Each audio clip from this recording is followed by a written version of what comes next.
Welcome Go back. ahead, David. Welcome back to Killing It on Kickstarter. It has been a few weeks. We're kicking the rust Has. off of our streaming abilities here, working out some of the kinks. But we've got a nice, quick little Killing It on Kickstarter for you today. We're gonna run over 3 games, as you can see right here below us. We're gonna start off with the Terraforming Mars Bigs box, and I should say it's not killing it on Kickstarter. It killed it on Kickstarter because it just wrapped up like an hour ago, but we did want to talk about that because that game is pretty near and dear to our hearts. Then we're going to move over to Overlord, and then we're going to finish off with something a little bit different that's a little bit more relevant to me these days. It says MDG there. There's a campaign called Elixir dice, which are these incredibly cool D&D dice that I wanted to show you guys. So, Jeremy, have you looked at any of these? I've looked at all of them. Have Yes, you? and yeah, as you guys know, Terraforming Mars. We can start there. Terraforming Mars just ended, so you may be asking yourself, why are we covering it? It literally ended like an hour ago, but they have late pledges up, and this thing did monster numbers. It did $2.7 million. Yeah, I'm going to go And ahead that's and that's a lot of monies. cut on over to that. Yeah. So yeah, here's the page as it stands right now. It looks a little different than they typically do, obviously. But the late pledge button, as you can see, is already up there. So if by some chance you missed this Kickstarter over the last, how long did this run, Jeremy? Do you know, like a month? Little Maybe less than a 20 month, days, maybe. 20 Yeah. some days. I'm But not yeah, quite like sure. Jeremy said, the final number here was 2.7 million, a little over 2.7 million dollars, which is pretty stellar. They have a nice little trailer here, as we always do. We'll show you the trailer really quick. We're going to be quiet now for a variety of reasons, but just so you can hear the trailer itself. So here we go.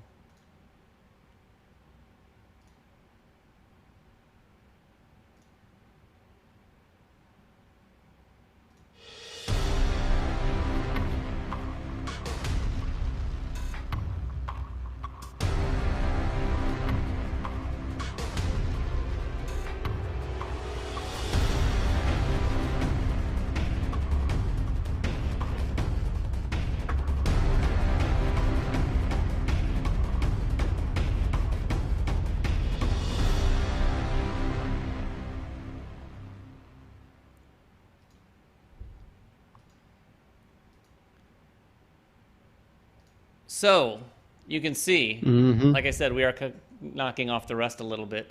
That trailer is nice and short and sweet, and I think the cool thing that it does, that I think if you're a Terraforming Mars fan, you see all that stuff falling down, like layer upon layer of all the things you might even have. Like, if, I didn't even look at all the backing levels on this when it was running, but I assume there was a level where you could just get the box. But was there a level where you could buy literally everything there is to buy for it? Yeah. How Yeah, I much? mean, you What? could How? you could go all in for everything terraforming. I think it was 220 some bucks, But two that hundred gets you twenty-four dollars. literally every single piece of content for the game, right? I Ever? mean, I would imagine there were so many promo cards for that game. I'm not sure those are in there, but yeah, it's pretty much all the game that you could possibly imagine. And just for people that are, not familiar with terraforming Mars, this portion, this was pretty much just a plastic addition to the game. You got 90 tiles that are all just pure like miniatures that you're going to be using. There's no new content, so to speak, in the game, but these things look absolutely amazing. As you scroll down through here, these terrain tiles, Yeah. I mean, they're awesome. I'll They scroll are down through. awesome. By the way, I'm being told that one Mr. Stephen Bonacore is in our comments right now. So welcome, Stephen, and everyone, please welcome Yeah. Stephen Bonacore, the man, the myth, the legend. Congratulations on your retirement. Yes, You can sit at the indeed. beach still. Right now, you can just sit at the beach and chill out. Although I know we both know Steven well enough to He's know not that going he's to going to be chill. at every possible. No, he's No, going to be he playing games. He's going to be at every convention. He's still going to be around all the time, which is good. if for no other reason than to hug me, right, Stephen? He's nodding right now. I know in spirit. Do you think his retirement had anything to do with the climbing numbers of this Kickstarter? I don't Probably know. not. I mean, I He's think this even exceeded their own expectations. Like, Yeah. this This is is just a beautiful, beautiful product. Actually, there is some promo stuff in here. As you scroll down, you see all kinds of promo cards. I was unfamiliar that Look there at were that. promo cards. But it doesn't really matter. I mean, if you're a fan of Terraforming Mars, you're going to back this anyway. And Yeah. most people already own the game. If you look down through you go ahead and keep scrolling. But if you look down through the CEO pledge, they had, wow, 2,300 new people. And that could be retailers, buying all the product, or it could be, well, I actually think they have their own retailer pledge. So this is 2,300 new people to the game. I mean, this that's is a true. testament to how many people love this game. Like, Yeah. it's phenomenal. Not to beat a dead horse either. Like seeing this right here, this is one of the most compelling types of images. And I'm not just talking about like this Kickstarter. Whenever I see something that's broken out like this, it reminds you of like if you've ever worked on your own car and you see like all these pieces in the manual broken apart like this, it just amazing how much content is in here. Not to mention Well, the it makes fact you that, feel, it makes you feel like you're getting more stuff too, yeah, it's for crazy. sure. And the organizers are fantastic. Like Terraforming Mars has always had a problem with storage. After that first game, like you cannot fit everything in a single box. In fact, I try to break down all my games into one box, and actually have three boxes total of Terraforming Mars on my shelf upstairs because there's no room to put it all. Oh no, there's absolutely. In fact, I don't think that I even have one expansion in my box. Really? I'd had a third-party box organizer in my box. Yep. And I don't think it had any room. I mean, it was pretty much to the brim as it was, and that included some aftermarket overlays for the player trays. But now I have the other expansions along with those 3D boards. I'm pretty sure I have everything. So yeah, it'll be cool. And it does look like they had some daily milestones here that had. I don't know if these are new. I'm guessing these are new promo cards that didn't exist I don't before. recognize any of these. And I do not either. These all look brand new. Oh, and this is cool too. So they've got some. Oh, that looks like an interesting corporation promo card. I wonder if they had any. Yeah, it looks like all of these would work with just about any version of the game. So I don't know that any of these require any of the expansions, but I'm not sure. Yeah, look. Jeez, there's a lot of promos, man.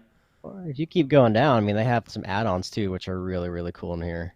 Like the city domes that have the clear plastic on them. Those are awesome. They have sleeves now that are color-coded to the game. Oh yeah, those are sweet. What's cool about these domes is they're not just clear. It looks like there's like these little ridges in them. Yeah. And do you think? Go ahead. Go ahead. The trade. I was gonna say, do you think do you think that these sleeves will fit back in the box? And maybe one of the maybe Kira, if she's online here, or Steven, if you sleeve all of your cards, which I mean, this game has an immense number of cards, will they fit back in that tuck box that you guys created for it? Because that would be, I would imagine, phenomenal. I don't know. Otherwise, you're asking a very unfortunate question to them right now. Sure. I'm betting, but I'm the kind of person that sleeves everything, so that's a no-brainer for me right there. Yeah, hopefully someone will, Kira at least will answer that question in the comments. Yeah, and as you go down, one of the interesting things too is like right there, to stop right there, go back up, David. The MVM approved masterpiece. Like we have our own badge that we hand out to just a few select games. I think last year we gave out maybe 14 approved titles for everything. We're trying to be super selective on those. Yeah. And we have maybe 2 games that are masterpieces. And Terraforming Mars is one of those games where it pushes the exact right buttons for me and David as well as a gamer. Like it does all the things that we love about game. It gives you this sandbox to play in. It gives you a ton of options, and every single game that you play is going to be wildly different than the next game you play, especially because the number of cards and the people that you play with. Yeah, that number and of this cards. Is one of those games that we gave. The cards. The number of cards is amazing. Like every game you play, I mean, unless you've played a ton. And I'll admit, I've probably played Terraforming Mars somewhere north of, I don't know, 10 to 15 times, which may not sound like a lot to a lot of people, because I know a lot of people out there just play it a ton. But 10 to 15 times for a game for me is quite a bit. And I still feel like there are cards in this game that I haven't personally seen or used for sure. I have a hard time getting away from certain strategies of the game like this. Like I've never explored some of those. I can't remember the ones where you're creating the like biological things and adding tokens to your cards and stuff like that, or the animals and the like the pets card and things like that. But I do love my favorite thing about a game like this is the satisfaction you get from any given turn, because you're able to like, okay, I'll use this card, then I'll do this, then I'll do this, and you get this nice little engine going. And as always, even if I lose the game, I have a lot of fun doing that stuff all the while. I think the biggest question that this Kickstarter raised for me is this like the end? Like, whenever you create a big box that says, this is everything in the game, here it is, we've made the storage solution for this. Are they done with Terraforming Mars at this point? Will they branch it off into new franchises? Will Fricks Games try that same, system, but with a different type of game? That, and I mean, what would you want personally? And we have no knowledge, folks, of what's going on. But yeah, I mean, I would say Terraforming Mars has had a great run. I mean, this has been around for a number of years. Yeah. I think this is a great way to to put the exclamation mark at the end of it and just give it a good send off. I think that Terraforming Mars is it's a masterpiece game. It's a fantastic game, but I also think that this system can now be, from everything they've learned up to this point, they can now modify it and change it into something new, maybe a new area, maybe some new dynamic gameplay that can be included. So I think that they can probably take Terraforming Mars and make different games out of it. Yeah. But I think they can take this system more than anything and modify that and make something a little bit different. We've seen that across a number of different games. Yeah, I'd like that would be my guess. Yeah, I would like to. I mean, my hope would be that they give it some time, and this is, like you said, the exclamation mark at the end of Terraforming Mars. But a few years down the road, I would love to see sort of its spiritual successor, something that taps into a lot of the same mechanics, but evolves them obviously in some ways that make it new and refreshing, and maybe even stay with the space theme. And go beyond Mars and go to maybe a different planet, something like that, or maybe it takes place in a once Mars has been terraformed and it's colonized, and maybe it's even more stuff like that thematically. One thing, and I know you and I both agree with this, and not to give the game a lot of grief, but everyone, the one thing that people kind of look at is like the artwork and things like that, and they wish it looked like maybe a little bit different. It would be really cool to see them take this system and really start from scratch with a lot of that stuff, and have sort of their next spiritual successor even ratchet up that sort of stuff as well. I mean, they have the player base, obviously, to do that. Yeah. I think that's been the one main complaint with Terraforming Mars, other than people that just don't enjoy that type of game, is that the art hasn't matched the quality of the game. And that's mostly been for the fact that the art has been, in some cases, all over the place. Like, you have art that's drawn, you have some things that look like pictures, and some are really good, and some of them make no sense. But if they took that system and put some really good, high-quality art behind it, I think it already has the player base to... Yeah, and I think they're already headed in that direction, too. Obviously, with some of the stuff we've seen them release over the last couple years... even including those dual-layered player boards, not only were they a big improvement over just being dual-layered, but they're just much more graphically appealing than the original player boards, too. So, yeah. I mean, the other great thing about this, too, is just organization in general. Like, Terraforming Mars is such a hard game to get to the table, number one, because it's not easy to explain to new players. There is a learning curve there. But even just the setup of the game, pulling it from multiple different boxes, deciding what you want to play with and what you don't want to play with, having a big box with all those different storage solutions just makes the game immensely more easy to set up and to teach players. Like, I would want to pull it off the shelf and be like, oh, look at this tray, let's set this tray over here, let's put this one over here. Plus, all those miniatures just add to the dynamic of making it look really cool on the table. I agree, and you might not feel this way. I know this would have an effect on me. All of these tiles, I mean, we can't talk about those tiles enough, but you see that one nuclear explosion tile that has the big red mushroom cloud on it. For some players, and I probably include myself in this group, the feeling of putting that cool piece on the board is probably going to have at least a tiny mild impact on my interest in playing that card. Like, so when I'm drafting the cards and I see that card come through my hand, that's just another aesthetic variable that I'm going to be considering. I'm like, oh yeah, I'll get to put that cool tile on the board. Like, it has an impact. More so than the importance of that card itself and how it helps your strategy.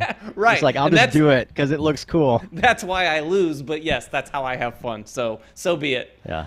So that's Terraforming Mars, the big box. Like we said, it just wrapped up at 11 a.m. Eastern today, I think. So it's open for late pledges. If you missed out, take a look at it. It looks pretty awesome. So we're going to go on to the next one, which is Overlord. And we'll jump right into this. Overlord. Let's talk a little bit about this, Jeremy, before we check out the trailer. But you've had some experience with Boss Monster. I've had a fair amount of experience with Boss Monster. I don't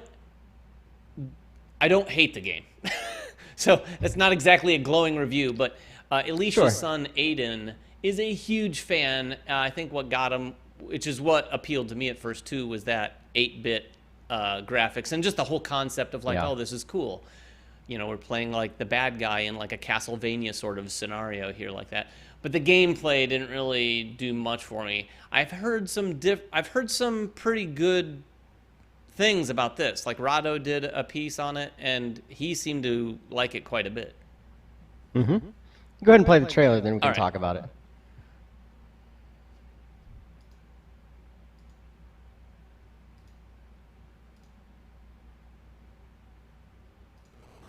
For years, they've lurked in their dungeons, vying for the title of Boss Monster. But a call has gone out, summoning them from their dark layers into the light. There's a whole new world to be mastered, a deadly overworld of dark forests, putrid swamps, eerie graveyards, menacing orc camps, and perilous caves. Which mastermind can bend this world to their will? Which monarch will raise the deadliest army of monsters? Which villain will build the most powerful map? Which boss will be crowned Overlord? Overlord is a video game-inspired board game set in the world of Boss Monster. Players take the roles of evil bosses, vying to create the deadliest and most powerful overworld map. The player with the highest power score at the end of the game wins. Each turn, players draft a terrain tile and monster token and place them on their board. But beware, each terrain type is scored differently at the end of the game, and you'll have to line up bands of monsters to maximize their deadliness. Overlord is perfect for players of all ages and skill levels. Beginning players will enjoy the map building and set collection aspects of the game, while advanced board gamers will find new ways to maximize their score with every playthrough. So it's time to leave your dungeon, join us in the world above, and claim your rightful crown as Overlord.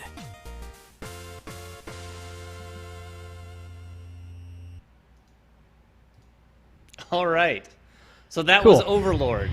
I actually, what did you think of that trailer? I mean, I know you're not.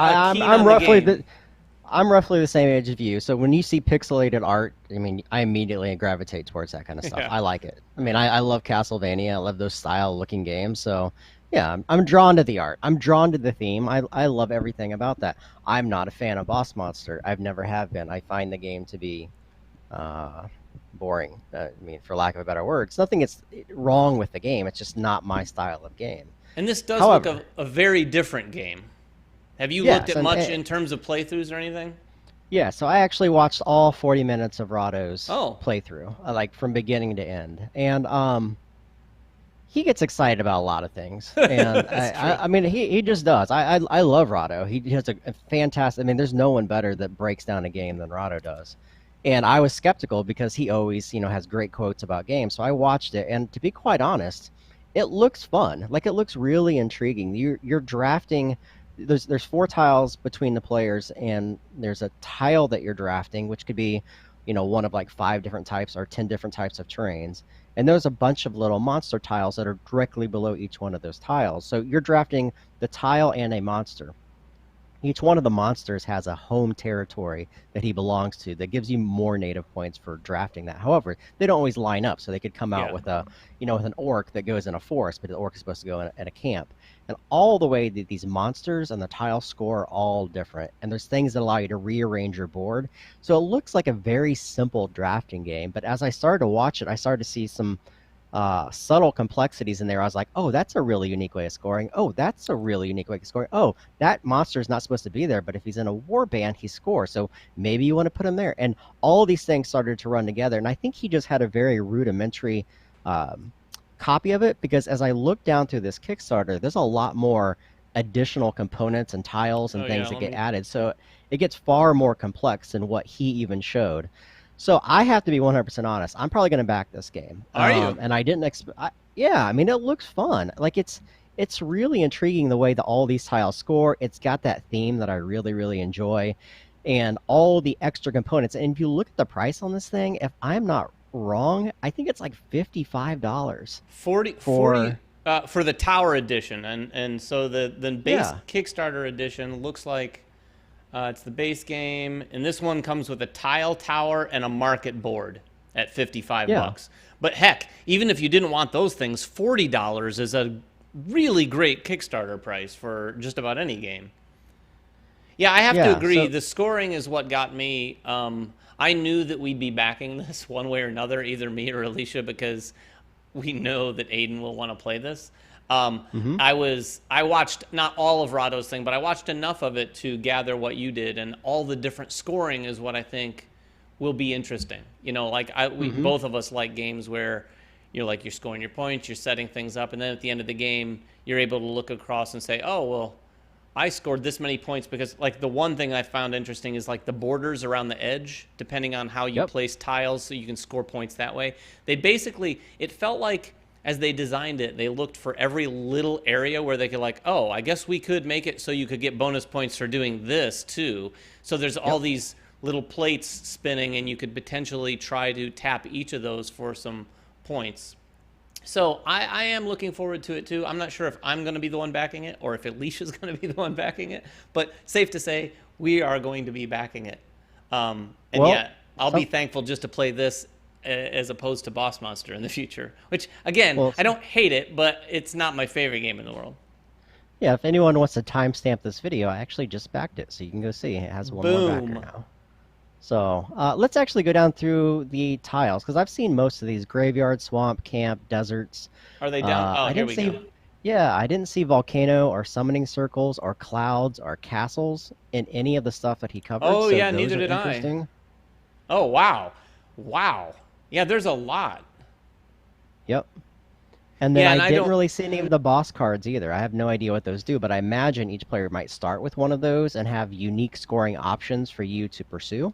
It does look like there's potentially, like, I haven't scrolled through this to see if there's a zoom in on, like, King Croak here, but there's one of those telltale charts that looks like there's exponential point scoring for something with King Croak, and that's a fair amount of characters too. And like you said, I love the art. Oh, nice tray as well. Right. They have trays in there. They have some limited edition exclusive stuff in there. Yeah, I mean, I'm more than intrigued by this game. And again, I don't expect that I'm going to get it and be like, oh, this is the best game ever. But I think it's going to do enough things to make the turn-to-turn play enjoyable, but also really fast. Like, you're going through these, at least he was going through his turns really quickly. Oh, and it's actually Broken Token, our friends at the Broken Token, doing the tile tower. Mm-hmm. Yeah, it looks really good. Here's some of the stretch goals that were unlocked. So it looks like the boss cards were a stretch goal that they unlocked. Obviously, I imagine they figured they'd hit a lot of these, all these different. Oh, they've got a solo mode, of course. Oh, see, what's this? Do you know anything about what the command cards do? I do not. I have Unleash your inner villain. Invade this. Oh, it's a game mode. It looks almost like you're programming. Those may be solo things too. I'm not 100% sure. It might be. It's right under the solo mode, so it might. But it doesn't say that, so it looks like it's maybe a whole nother mode of play. Yeah, Are there any more left? This. It's got 6 days left and it's got 5,800 backers. How much is it So done? it's 290. What do you think this will end up at? 400, 450. 450? Yeah. I'd say that's fair. Do you have any idea what the last boss monster did? I have no idea, but I could actually look right now and see what they have created. 5 created games. They also did Call to Adventure, which I have not played. Oh, I didn't you know what? I never connected those. So how much did it do? Are you able to look it up real quick? I am. The original boss monster did 215, and then I think the boss monster dungeon building game for PC and Android did Oh, 149,000, I didn't even and know then that I think existed. there was an expansion called the Next Level, which did 335. Oh, So it's 335? hmm Yeah, I would peg this certainly over 4. I think so. We'll have to keep an eye on it. I think So so. But if that anyone's was interested in the game, make sure you guys go watch Rado's run through because it's 40 minutes, but quite honestly, you could watch probably the first 10 minutes of it and get a really good idea of what the gameplay is like. Yeah, and the game is short. It says here on the Kickstarter page it's 20 to 30 minute game, 1 to 5 players. So yeah, we'll be backing it. When does it deliver here? It says that it delivers. Whoa! Did you see when it delivers? No. October 2020. So this thing sounds like it's good to go. That's a trend we're seeing. We're seeing a lot Yeah. of people put games on Kickstarter that actually have already started in production. I mean, I know of one right now in my head that's already in production that should be shipping very soon after the Kickstarter, which isn't a bad thing. It's just, I mean, with the current state of the economy right now and COVID, like, more power to them. Yeah, I mean, some people have mixed feelings about that. I see nothing wrong with it. I mean, Kickstarter is just Nah. another avenue for people to use. Yep. I know that, um, AEG is launching next week, Dead Reckoning, and they obviously Yep. have a lot of things already in the production pipeline for that game. The prototype Yep. we'd had was very, very, felt like nearly production quality. So. Yep. Ready for the next one? This is a different one. So Yep. that one was Overlord. This one we're moving on. This is not a game at all. It is just dice. I'm going to move over to it now. These are Elixir dice, and I think I first saw these come through my Facebook feed with an advertisement. So I was like, and I've been playing D&D. Now I am DMing, so while I do roll dice, not nearly as much as the players, but I'm kind of in the mood for D&D. So I saw these things.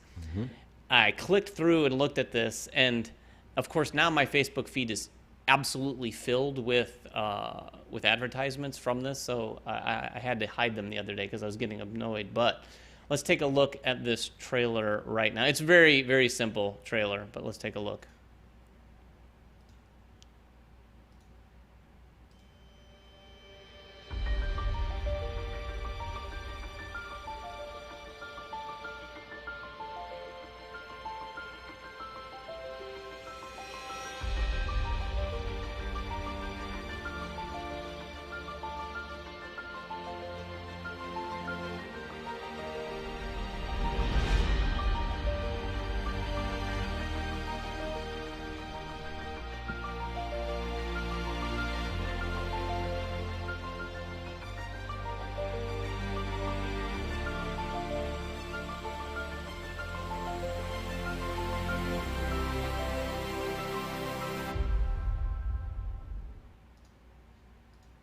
So, as you can see, pretty simple. It's dice.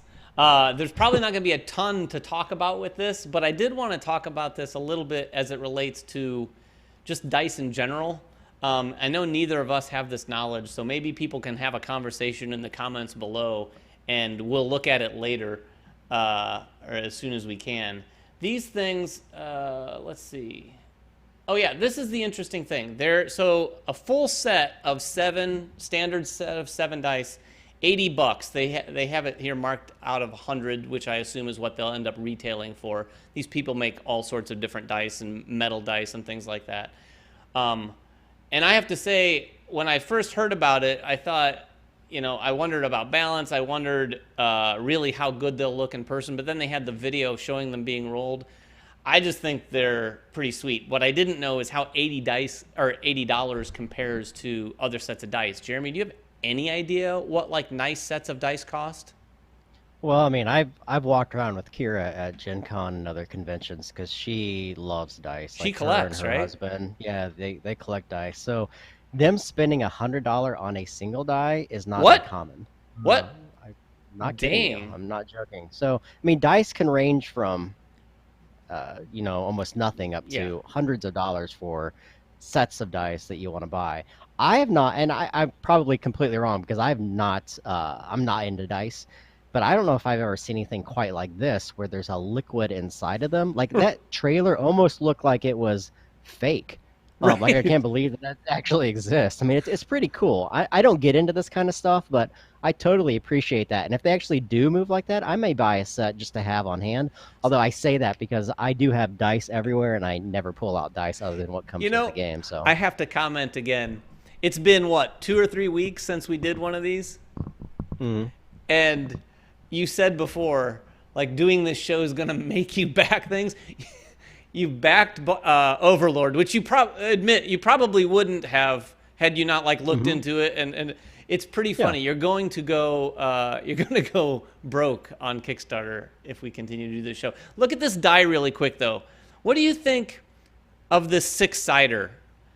hmm Obviously, the other ones you don't see as much that it's like effectively a perfectly round bubble in the middle that holds the liquid. Like the 20-sider works fine because you don't see the sphere. But on the 6-sider, you see that it's like a sphere inside the square. I wasn't sure. There's part of me that thinks it's kind of cool. There's part of me that thought, oh, I would have preferred it to be like liquid stuff from corner to corner. Yeah. I mean, it looks like that way with that number 8 there on the 8-sided die. Yep, I think That all you of can them kinda have see what they're basically a saying. round sphere. You just can't see it as much. In fact, I'd really like to see the 4-sider now. This one over here. I mean, that's got to be a very small It looks circumference on that like one. a very small one. It's probably why they don't show that one. Do they actually have a picture of that 4-sided die? You know what? I don't think they have any all the individual shots are of a 20-sider and a 6-sider Yeah. for obvious reasons. I Some mean, of these you are can see them. some of these They're are pretty better than small. others. Here, let's take a look at this though. I don't know if this is Oh, it's just the 20-sider being rolled. Yeah, the 4-sided dice are evil anyway. They shouldn't make them. I know. It seems like the stepchild of the dice family for sure. Yeah, But they're not anyway, fun to I've been use, and playing D&D, so like dice are on my mind, and I'm like, okay, these look really cool. I don't know if I'm gonna back, and I also every time I look through here, I wonder like what color I want. Like I can fairly quickly rule out this one. Personally, it's just I don't mind pink, but man, it is that is intense. What I think is important to me is having numbers that pop off as well. Like if I look at this image, it's really hard to see those numbers. I kind of move towards the one that have like the clear white numbers on them, like maybe like this blue one right here. But they've done pretty well. They're at 322 with 16 days left, which is Yeah. crazy when you think about it. Obviously, there's a lot of technology and stuff that goes into this, but when you compare it to a lot of the games that we cover, think of all of the game design and all of the different bits and pieces of production. Obviously, this is a company that makes dice, so they have some knowledge of doing that.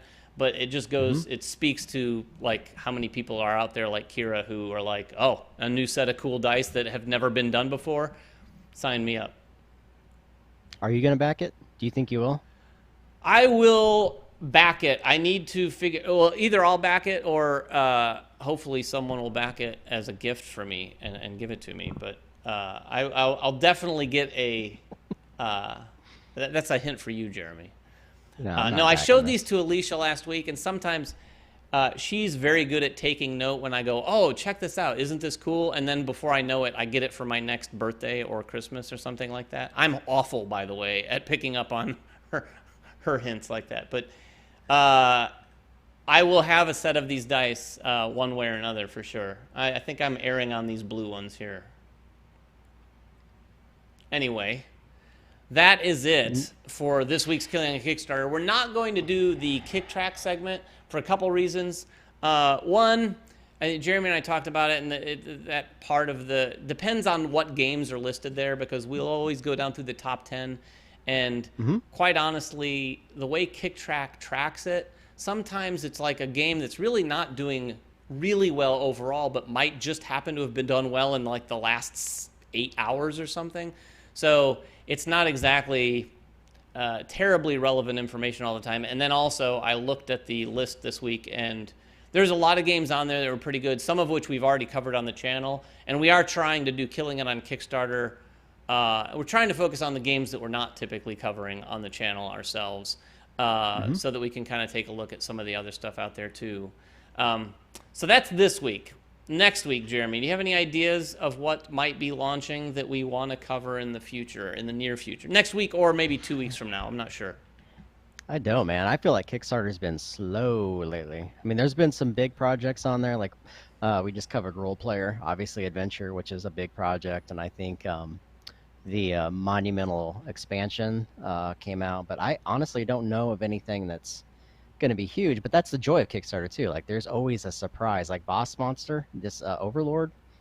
Honestly, I had no idea about it until researching it for today. So yeah, I'm sure there'll be something that pops up. One thing we might add, this just occurred to me, and it's something Jeremy and I do all the time anyway, or not all the time, but sometimes. We'll see a Kickstarter that's about to launch, and maybe we're doing content for it, and maybe we're not, and we'll say, how much do you think that'll do? And one of us will say one thing, one of us will say the other. Kier will have a number, Ryan might have a number. We don't ever typically have bets, although Jeremy and I did make a bet somewhat recently on one. But maybe we'll add to this segment on Killing on Kickstarter something where we pick one that's going to be launching, or maybe it just launched, and then we kind of say, okay, where do we think this is going to end up, and have a little competition so that then we can revisit it at the end when it wraps up. Have you looked at Kickstarter? Have you looked at, you know what, I'm going to, in that spirit, let's just do it impromptu right now, Jeremy. I'm going to run to Kickstarter. And let's take a look at the tabletop games. How long does Amazon's have left? Oh, all right, this is a good one. Yeah. I don't even know what that is. I actually think you'll like the look of this. The art is amazing. And I promise we're not adding a title to talk about today, so Jeremy, don't run away with this. But this is called Rise of the Amazons. It's from Alcyon Creative. Right now, they've funded, because their funding goal was $10,000. They're at $14,045. I'm not going to play the trailer. I'm going to resist. We'll do that another time. But they have 19 days left to go. They're only at $14,045. This was brought to my attention from, I think, Scott Morris on Facebook posted this and said, has anyone else seen this? This looks really cool. I took a very quick glance at it. But knowing nothing about it, Jeremy, and before you look at the page too much, in 19 days, where do you think this might end up? Where is it at now? So it's only at 14. So given the fact that it's only at 14, it's not like it's going to blow up into the hundreds of thousands of dollars, probably. But what do you think? Let's see if we can give it a Killing It on Kickstarter bump here. Maybe 35, 40. I mean, that's not a great. Has this been up for? Well, how long has this been up? That I don't know. I have an echo. Turn my you echo do? off. I will turn your echo off. Start on June 30th, so it's 4 days old. So actually might do pretty well. Maybe do 40, 50 in that range. And like I said, I didn't want to talk about it too much, but I do want to ask you, Jeremy, this is the first you're seeing this, right? Yeah, I have not seen this before. What do you think of the art? I mean, I love it. I love the game board. Like, as I was scrolling through here, the game board's what really captured me, because that looks like old school Nintendo manual right there. That looks super Zelda-y, Secret of Evermore, Secret of Mana. Like, that looks like my type of art. Are you talking about like this map right here? Yeah, keep going down. You'll see the actual, it'd be a giant game board. Do they have a, this? Right there. Yeah.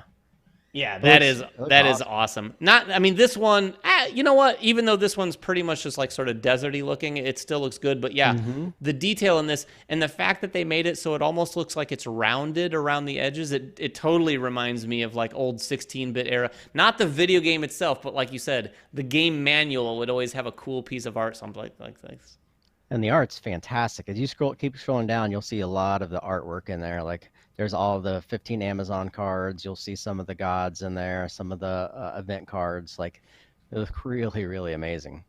You know what? Oh no. And here we've done it. We've effectively talked about this just as much as we talked about the other ones. One thing I want to point out, Jeremy. Yeah. And these miniatures, don't you think that they should more represent the artwork than what they look like? I mean, yeah, this is probably this person's first game, so they probably don't have the creative network that can do something like that. But I can tell you, if those miniatures had a cartoony vibe to them like the artwork, I'd probably be back in this thing immediately. Not that that's going to hold me back, but... Yeah, I'm not overly familiar with a lot of the other games. I'm looking at them as a company. It's Luda Booster. But I gotta say, man, they have a game called Xerxes, Ironclad, Argonauts, and they all share really good art. Like, again, I don't know who this company is, but... Well, you saw it here, everybody. Jeremy's now backing another game, probably. I don't know. It is available on Tabletopia, so I may reach out to is? them and see if they can't teach us, yeah. Yeah, if you look down there, it says available on Tabletopia. I'm going to take a look at that today. Might want to try that. Again, we I have should. no idea what kind of game it is. We should. Maybe we'll even add that one. Maybe if there's a week on Killing on Kickstarter where it's a little light and there's not a lot of games, we'll take a look at one, and then we'll jump over to Tabletopia and show you the game in a little bit more detail or something like that. Probably the most important thing is that this is a Kickstarter exclusive in every way. It is not going to retail. Oh, yeah, I figured since it's a pretty small publisher. Yeah. Anyway. Book here. Okay, we promise. We're done now. That is Killing It on Kickstarter for today. What is July 3rd. 2020. We've gotten halfway through July. It feels like 2020 so far has been like 8 years, I know. But we've gotten things mostly figured out here on the Killing It on Kickstarter front. So we do plan to be backed on a frequent basis. Every week, not so sure. Every other week, for sure. But we'll see how it goes and see if there's enough stuff to talk about on a weekly basis. And my guess is we might start talking about some of the games we've also covered on the channel as well.